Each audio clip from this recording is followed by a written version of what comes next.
Bienvenidos a una nueva catequesis. El día de hoy vamos a hablar sobre la historia de salvación en el Antiguo Testamento.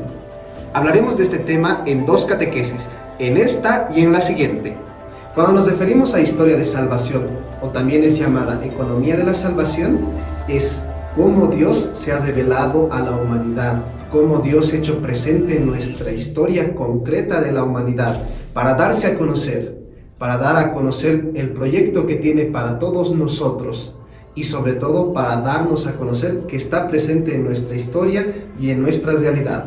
En el Antiguo Testamento sobre todo se nos narra la historia de la salvación desde la elección del pueblo de Israel, desde la alianza con Él.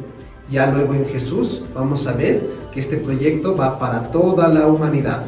Ahora, vamos a hacer un pequeño resumen de esta historia de salvación. Esto nos permite que cuando leemos un texto en el Antiguo Testamento podamos ubicarlo en qué momento histórico estamos hablando, bajo qué épocas, circunstancias. Podemos dividir la historia de la salvación en algunas etapas. Estas etapas son la creación, los patriarcas, el éxodo y la salida a la tierra prometida, la conquista de Canaán, los jueces, la monarquía, los dos reinos, el exilio, la reconstrucción y la época helenística. Vamos a ir hablando de cada una de estas etapas a manera de un pequeño resumen. La creación. Aquí se nos narra que Dios ha creado todo lo que existe y al hombre por amor y que somos su imagen y semejanza. Sin embargo, el hombre desde su libertad ha caído en el pecado por desobedecer a Dios, por no creer en su amor. Sin embargo, el proyecto de salvación no termina porque el Señor siempre nos acompaña. Luego viene la etapa de los patriarcas. Esta etapa se narra a partir del capítulo 12 del libro del Génesis. Se nos cuenta que Dios llamó de Ur de Caldea a Abraham, el primer patriarca, y le dijo: sal de tu tierra y de tu parentela y ve a la tierra que yo te daré.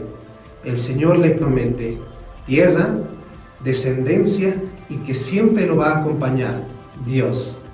Esto de tierra y descendencia era fundamental en esta época y el Señor le promete esto a Abraham y vemos que Él es nuestro Padre de la fe. Esta promesa se va a dar y se va a cumplir en el Hijo que tendrá y en toda la descendencia que es el pueblo de Israel y también nosotros. Abraham tiene dos hijos, Ismael e Isaac. Isaac tiene dos hijos, Esaú y Jacob. A Jacob el Señor también le llamará Israel. Ahora, Jacob tiene 12 hijos. De aquí derivarán las 12 tribus de Israel. Recordemos que uno de los hijos de Jacob es José, que por sus hermanos es vendido a Egipto como esclavo. Luego, pasados los años, estos mismos hermanos con sus familias que van creciendo y se van haciendo un poco más numerosos, pasarán a habitar a Egipto. Luego viene la etapa del éxodo y la salida a la tierra prometida. Aquí se nos narra que ya los hebreos están viviendo en Egipto, gran parte de ellos, y van creciendo cada vez más en número. Al principio viven de manera pacífica en Egipto, pero pasados los años son convertidos en esclavos. Es entonces que en esta situación difícil que están pasando los hebreos, el Señor elige a Moisés para poder liberar a su pueblo. Es así que Él libera a su pueblo y pasan el Mar Rojo, pasan de la esclavitud a la libertad. Y en esta peregrinación llegan al monte Sinaí. Y ahí se da una de las cosas fundamentales en la Biblia del Antiguo Testamento, la alianza. El Señor les dice: yo seré tu Dios y tú serás mi pueblo. Aquí recordemos que se dan los mandamientos. Y el pueblo sigue peregrinando hacia la tierra prometida que el Señor les promete. Posteriormente viene la etapa de la conquista de Canaán. A la muerte de Moisés le sucede Josué y con él entran a la tierra prometida. Ahora, conquistan la tierra prometida entre acuerdos y también entre batallas. Y esta tierra, que es Palestina, es dividida entre las 12 tribus de Israel. Posteriormente viene la etapa de los jueces. En esta etapa se nos narra que las 12 tribus tenían una autonomía, se organizaban a sí mismos. Sin embargo, también es una época de grandes conflictos con los pueblos vecinos, conflictos incluso que terminan en batallas. Por ejemplo, estos conflictos se dan con los pueblos de Edom, Moab y sobre todo los filisteos. También habían otros pueblos. También en esta etapa se nos cuenta que el pueblo elige a jueces, que son personas que el pueblo elige, que se encargan de administrar la justicia, de que ayudaban a organizarse al pueblo, y que también muchos de ellos eran caudillos, o sea, acompañaban al pueblo en estas batallas, en estas defensas. Posteriormente viene la etapa de la monarquía.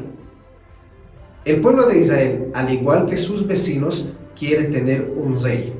Es entonces que se unge al primer rey en Israel, Saúl. Luego viene el rey David y luego su hijo, el rey Salomón. El rey David va a marcar la historia de Israel por ser un gran rey, porque ha logrado unificar a las 12 tribus de Israel, ha logrado una unificación. También con él Israel se expande incluso territorialmente, incluso por la vivencia espiritual de David. Recordemos que aunque David ha caído también en situaciones de pecado, siempre ha sabido volver a Dios. A su muerte le sucede su hijo, el rey Salomón, que recordemos es recordado por su gran sabiduría, pero también porque él logró grandes edificaciones en Israel. Con él se edifica el primer templo a Dios.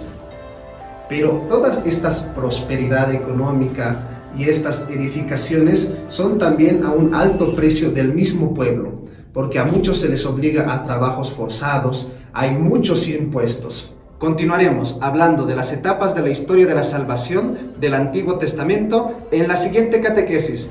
¡Los esperamos!